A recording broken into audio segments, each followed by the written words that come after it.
Hi, so this is White Bear. Now, this one was very interesting, and again, Tuppence. Tuppence is in it, who I really only thought I'd discovered in Sense8 as Riley. But then I was like, oh no, she's in the Imitation Game. And then I'm like, oh no, she's in this. I've seen her more times than I thought, but I just hadn't realised. And I was like, wow. So yeah, onto the episode anyway. You know, it's a great one because again, it's this whole thing of Black Mirror where it could happen. This is entirely believable. I can see this being like the next evolution. You know, this is our stepping stone from like Britain's Got Talent or American Idol, whatever you watch in your own territory. This is the stepping stone between that and The Running Man. It's perfectly believable. This is that middle ground. It could happen. But it's very creepy as well, because until we know what the situation is at the end, all we're seeing is like these people just... Well, first, we're not seeing people at all. It's like, where is everyone? There's no one around. It's quiet as anything. It's quite creepy. But when we see people, they're just filming. They're not interacting. They're not even talking to her. They may as well not be there. And that's really, really creepy. But again, you know, one of the great things about Black Mirror is it reflects real life quite well. And we do see people who, again, going back, I've mentioned it many times, on social media, you know, everything is experienced through a screen. Everything. Every little thing they do must be documented. Otherwise it's not real. And that's what it looks like. These people can't, like, have come to a point that they can't involve themselves anymore. They have to just do it all through a screen, you know. And that's creepy. That's, you know, as I say, there are people who are almost at that level. And then, of course, we add the Purge. You know, we sort of see the people in the masks sort of terrorising them, you know, sort of in the balaclava, which we later learn is the guy who helps them out, who's Michael Smiley. I love the guy. You know, and as I say, you know, this whole thing of like them being chased down, and obviously, you know, she comes across Tuppence and the guy she's with, who, you know, again, just seem to be normal, but gives like the backstory, you know, that something happened where the signal was relayed and everyone's glued to their phones. They can't break away from it. And then you've got some people who are free of it, who just basically hunt people. It's a great sort of sci-fi dystopian tale that they've actually woven to make it believable to it. And, you know, believable to us as the audience until we find the reveal towards the end. But I did get suspicions when out of the bag she pulled a taser. Because I'm like, why has she got a taser but she's not thought to use it before? You know what I mean? I did see that come out. I was like, something not right here. But, you know, so as you know, as it's sort of going and being sort of picked up and being taken, you know, sort of to somewhere out in the woods, you know, it's like you see hints. I mean, you've seen like obviously, you know, little flashes and stuff throughout, but she's getting this whole thing of like this whole idea of, you know, taking us to a safe place in the woods.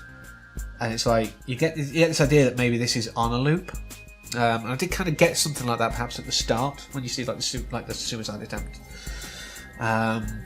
You know, it's like she there's something definitely repetitive about this. You know, there's just something perfect about that setup.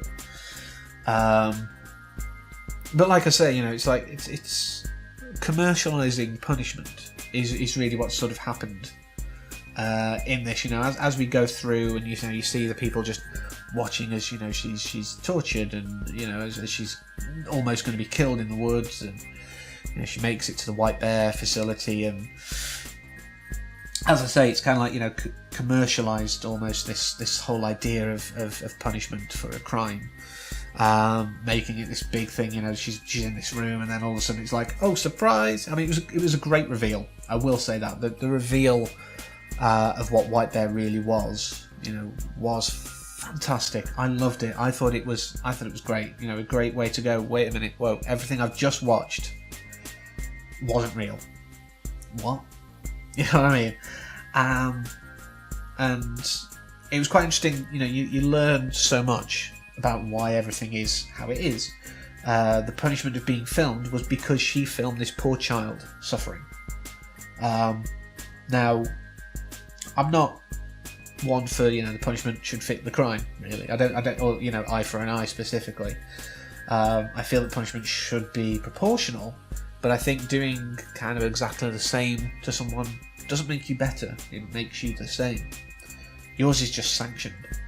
And this is kind of, you know, what I talked about with White Christmas and things like that. You know, this whole idea of when you're punishing someone, it shouldn't be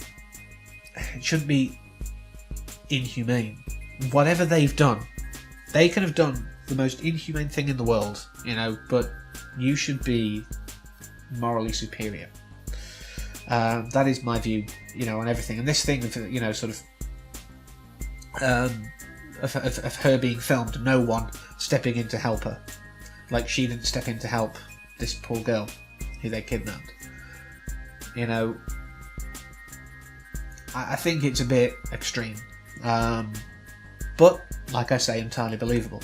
I can see things like this happening, and it's quite interesting that, you know, sort of the news reports they share and everything like that, you know, sort of say that this public focus is, you know, to prevent her from killing herself. She can't have an easy out, and I do sort of agree. I understand that. That one makes sense to me, you know, because, you know, it's why I don't agree with capital punishment, the death sentence. You know, people should live with what they've done. Maybe with people who just show no remorse and no sign of improvement, maybe in extreme circumstances, but as a blanket, I am against, you know, actual capital punishment. You know, I don't think the death sentence works. It doesn't deter people. It obviously, yes, it stops that same person committing a crime, granted, but they've already done their damage. You know, it hasn't prevented those existing. And if people still do those crimes when, you know, a death sentence is in place, it's kind of self-explanatory. It's obviously not working. And it does lead us into the idea of the fine line between vengeance and justice. And many good sources of media have tackled this subject, and many philosophers have tackled this subject. You know, justice is where society benefits. Vengeance is just simply, you did this, so we're going to do it to you. Now, I do think it was really good how, you know, sort of we saw him crossing off on the calendar. We don't know how many loops she's done. We don't know how many times this day has gone on for her. But, you know, is it just that many days in that calendar, or has this been like months, years?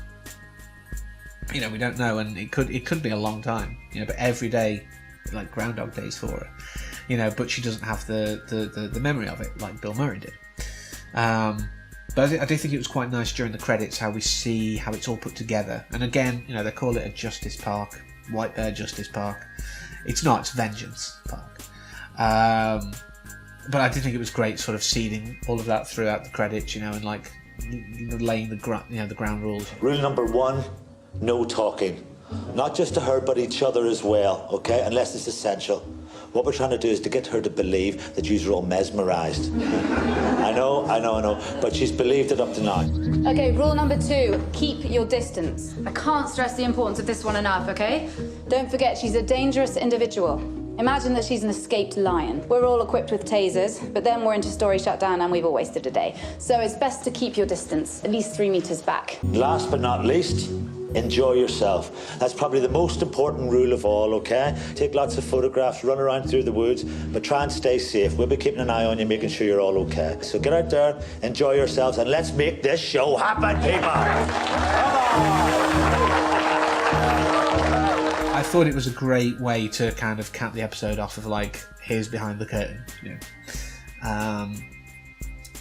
But like I say, whilst they portray it as justice, And whilst what she did was awful, this is vengeance. It's not justice, even though they call it a justice park. Whilst it does benefit society as a whole, it's as entertainment, and I don't think that justice should be entertainment. That to me is wrong. That's completely the opposite of what it should be. But this is what Black Mirror does well. It says this is how we could be if we don't really think about how we're doing things. So, don't turn the criminal justice system into entertainment. Don't turn punishment into primetime TV. Don't turn it into a theme park experience, because it's just wrong. So until next time, as always, take care.